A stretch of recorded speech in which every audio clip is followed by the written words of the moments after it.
There are conversations going on about the church constantly.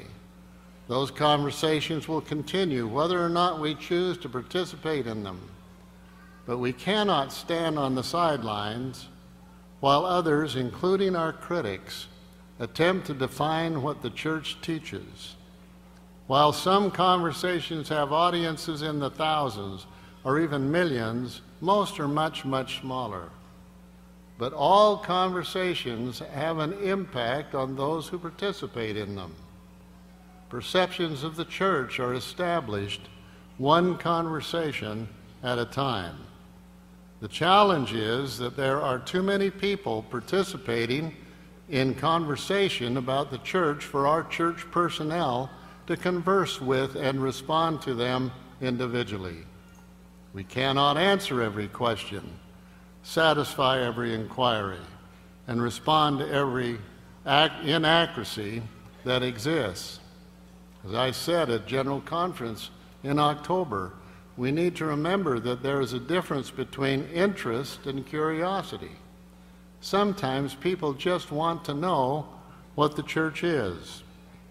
And some who seek answers want them to come directly from a member of the church, like each one of you. They appreciate one-on-one conversations. Now, all of you know that members of the Church of Jesus Christ of Latter-day Saints are constantly reminded and encouraged to share the gospel with others. The church is always looking for the most effective ways to declare our message. May I ask you to join the conversation by participating on the internet, particularly the new media, to share the gospel and explain in simple, clear terms the message of the restoration. Most of you already know that if you have access to the internet, you can start a blog in minutes and begin sharing what you know to be true. You can download videos from the church and other appropriate sites, including newsroom at lds.org, and send them to your friends. We're living in a world saturated with all kinds of voices, because now more than ever, we have a major responsibility as Latter-day Saints to define ourselves instead of letting others define us.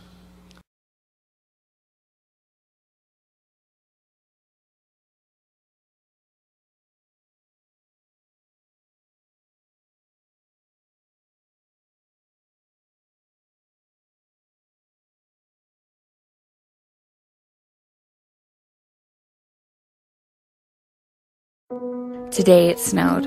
A lot, actually. We picked up the children from school and drove to our driveway. The children want to play in the 6+ inches of snow outside. That means I have to help them put on their snow gear. Claire was fairly easy. I readjust her boots. Jane is next. With most of her snow gear on, I just need to zip. Ollie is done, and I fix Jane's glove. Nicholas is next. He lays like a dead fish as I try to pull up his bibs. Claire asks me to zip up her coat again. I'm laughing, this time in frustration. The cold hurts my burned skin and makes me feel achy. I start dinner. 5 minutes pass. Everyone is back.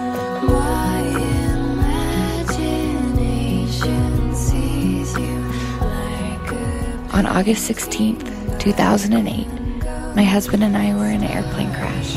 I was in a coma for 3 months. We both survived.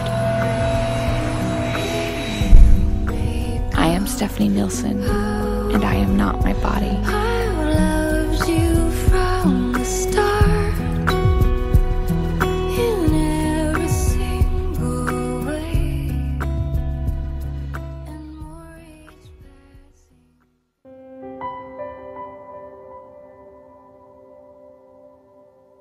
I remember when the airplane crashed.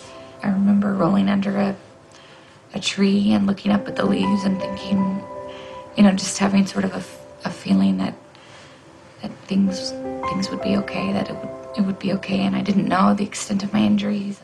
I remember the therapist working with me, and challenging me to get better, because they said, you need to get better and be at Stephanie's bedside when she wakes up. Their hospital rooms were definitely a sacred place, because there was, you know, miracles happening in there every day. Notes and cards from everywhere were on the walls. And so that when you walked in, you felt a real feeling of love and prayers. It's a remarkable thing to be on the receiving end of so much faith and love and effective prayer. I remember waking up in the hospital. Coming out of the coma was really hard and painful. I just had the feeling that I knew that it was because of all of those prayers that I was awake and that I was going to get better. And it's one of those things that I've never felt before until this accident. Then when Stephanie was able to come out of her coma, didn't want anything to do with a computer, didn't even want to talk about a blog because she wasn't able to type or anything, then her story evolved. I first started my blog in 2005, and I was living in New Jersey. I think it all started with Elder Ballard's talk that he gave about the internet and how we can use it to good use, and it sort of set the scene for, you know, what I really wanted to do with the blog. It's been good. It's been sort of therapy for me to write my feelings and what I'm going through and the pain, and it's Jesus Christ that has inspired me to do certain things and have given me the ideas to do things, and so none of it is me. I don't take any of the credit. I know that I'm just doing what I'm told. I just do it. I pray, and then I get answers, and then I do it. Today I woke up to rain. I got up and did the routine: breakfast, making lunches, trying really hard to do my girls' hair. I was in the laundry room folding clothes, and I went to the closet, touching all the clothes. A wave of emotion took me over for a few minutes. I missed me again. I mourned for that woman again. I felt that familiar sadness. But then it was followed by a beautiful spiritual confirmation that this is my new life. It is good. It is oh so good. And then I felt I should bring home me, because it is still me, and those clothes will still fit. It's hard to, you know, pick up the kids from school and all the other kids staring, or going to the grocery store. And as women, we want to be beautiful and attractive, and you know, I struggle with that. But I also know that it's not everything. I'm just grateful that I'm here on this earth and I have the opportunity to be a mother and do the things that I love and enjoy. And I don't know, I view my role now as more divine. It's something more, not just a mother who wakes up and makes her kids food, and it's a mother who enriches and teaches about the gospel of Jesus Christ. But it's a privilege, and I see it more as a privilege than anything. To me, beauty and motherhood are one. They're the same thing. There is a plan for us, and it's a plan that will ultimately give us the greatest joy and happiness that we will ever experience. And it is only possible through Jesus Christ. And I am grateful for this trial, and it's a blessing, even though it's hard and it's challenging, and it will be for a while.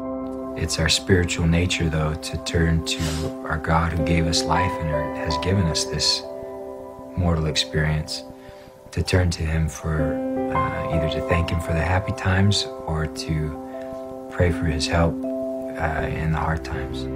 I mean, my relationship with Heavenly Father before was really good, and it still is really good, but spiritually now I have a better sense of who I am, what my divine purpose is, what I'm doing here on earth, why I'm still here. Life has a different meaning to me than it did before. It's all about your heart. There are moments in my life when I feel like my spirit is tapping my heart to remind me just why I still mortally exist. Today I had more of those tapping moments. It was in the deep brown eyes of Nicholas, laughing and tackling Jimmy over and over and over again. It was in Claire's desire to help me with anything. Today it was groceries. It was Mr. Nilsson, who I watched outside my window early this morning, ride his bike to school with the girls. Their faces beamed like they were the luckiest girls ever. And they are, including me.